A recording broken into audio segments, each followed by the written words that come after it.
Hello दोस्तों, welcome to my YouTube channel Aryam exam point. आज इस वीडियो में बात करेंगे सीटेट दिसंबर 2024 में पूछे जाने वाले विज्ञान के महत्वपूर्ण प्रश्नों के बारे में, जो कि सीटेट सेकंड पेपर के लिए बहुत इंपॉर्टेंट है, यानी विज्ञान और गणित के स्टूडेंट के लिए बहुत इंपॉर्टेंट है। तो इस वीडियो को लास्ट तक जरूर देखिएगा। पहला इसमें प्रश्न है, और ये जितने भी प्रश्न है सब कंटेंट बेस्ड है, इसलिए इसको लास्ट तक जरूर देखिएगा। पहला इसमें है, पुष्प की पंखुड़ियों के निचोड़ से विभिन्न रंजकों को पृथक करने के लिए कौन सी विधि अपनाएंगे? पृथक्करण की, क्रोमेटोग्राफी, क्रिस्टलीकरण, आसवन। इसमें किस विधियों का प्रयोग करेंगे? पुष्प की पंखुड़ियों को के निचोड़ से रंजकों को अलग करने के लिए। इसमें सही विकल्प इसमें आता है क्रिस्टलीकरण, यानी पहला का तीसरा ऑप्शन सही हो जाएगा। दूसरा, निम्न कथनों को पढ़िए। पहला है, गैसें द्रव एवं ठोस में समान रूप से घुलनशील होती हैं। दूसरा है, गैसें जो विलायक में आयन बनाती हैं उस विलायक में घुलनशील होती हैं। तीसरा, गैसें जो आसानी से द्रवित हो जाती हैं आसानी से द्रवित न होने वाली गैसों की अपेक्षा आसानी से जल में घुलनशील होती हैं। निम्न में से कौन सा कथन सही है?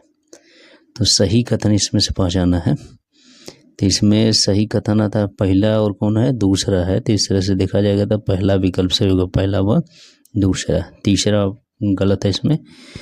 तीसरा प्रश्न आते हैं, जल में नमक को मिलाने के कारण क्वथनांक बढ़ता है, क्वथनांक घटता है, क्वथनांक प्रभावित नहीं होता है, हिमांक बढ़ता है।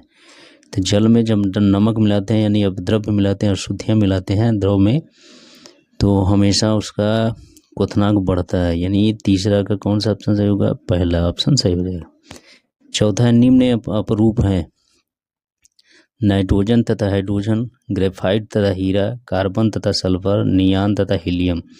तो कौन इसमें अपरूप है? वह है ग्रेफाइट और हीरा कार्बन के अपरूप हैं, यानी 4 का दूसरा ऑप्शन सही हो जाएगा। पांचवा, निम्न में से विषमांगी मिश्रण नहीं है। K2Cr2 का जल में मिश्रण,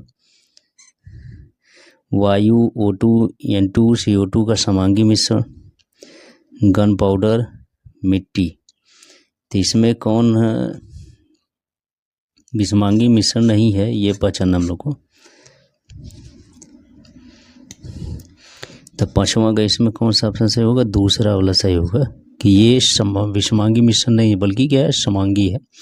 छठवां, निम्न में अयस्क के सांद्रण में प्रयुक्त होने वाली विधि नहीं है। गुरुत्वीय पृथक्करण विधि, फेन प्लवन विधि, चुंबकीय पृथक्करण विधि, भर्जन विधि। तो ये सांद्रण में प्रयुक्त होने वाली विधि इसमें कौन नहीं है?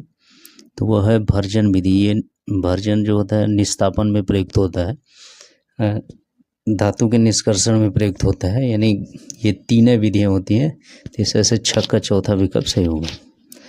सातवां प्रश्न आते हैं, ठोसों में एरोसोल तंत्र का उदाहरण है साबुन का झाग, दूध, धुआं, रूबी कांच। तो इसमें कौन सा विकल्प सही होगा? सातवां का तीसरा होगा, धुआं। ये एरोसोल का उदाहरण है।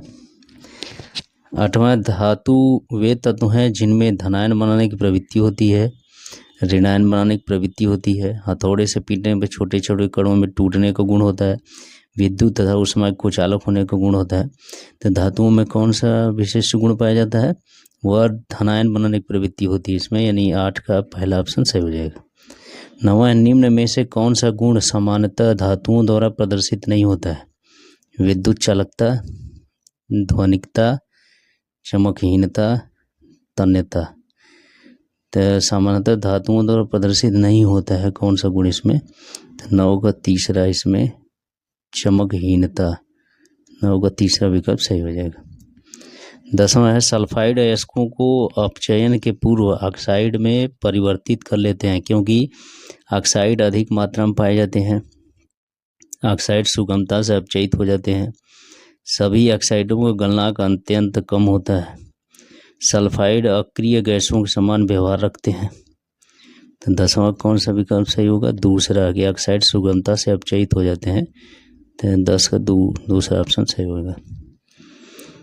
11 प्रश्न है, निम्न में सम इलेक्ट्रॉनिक स्पीशीज है ऐसे जिसमें इलेक्ट्रॉनों की संख्या बराबर, वो पहचानना हम लोग को। तो इसमें सही विकल्प आता है F माइनस और Na+। इसमें 10 इलेक्ट्रॉन जो होगा, सोडियम में भी 10 होगा, तो बराबर इलेक्ट्रॉन होगा तो 11 का इस तरह से तीसरा विकल्प सही होगा। 12 निम्न में कौन सी धातु शीतल व गर्म दोनों दशाओं में जल से अभिक्रिया नहीं करती है? सोडियम, कैल्शियम, मैग्नीशियम या Fe। तो ऐसी कौन सी धातु जो शीतल व गर्म दोनों दशाओं में जल से अभिक्रिया नहीं करती है? वह है Fe है, यानी 12 का चौथा ऑप्शन सही हो जाएगा। नेक्स्ट 13, 1 ग्राम हाइड्रोजन H2 में स्थित अणुओं की संख्या होगी 2 मोल, 1 मोल, 0.5 मोल, 0.25 मोल। तो कौन सा होगा? वह 0.5 मोल होगा, यानी 13 का तीसरा विकल्प सही होगा। 13 का तीसरा विकल्प सही हो जाएगा। 14 है, परमाणु में प्रोटॉन स्थित होता है नाभिक के अंदर, नाभिक के बाहर, परमाणु के बाहर, इनमें से कोई नहीं। तो प्रोटॉन जो होता है वह कहाँ स्थित रहता है? वह नाभिक के अंदर स्थित रहता है, यानी 14 का पहला ऑप्शन सही होगा। 15, द्रव्यमान संख्या प्रदर्शित नहीं करती है प्रोटॉनों तथा न्यूट्रॉनों की संख्या,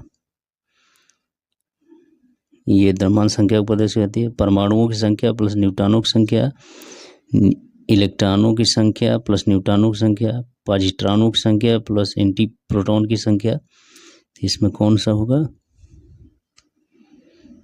ये प्रदर्शित नहीं करती है, यानी 15 का चौथा ऑप्शन सही होगा। ये द्रव्यमान संख्या को प्रदर्शित नहीं करता है।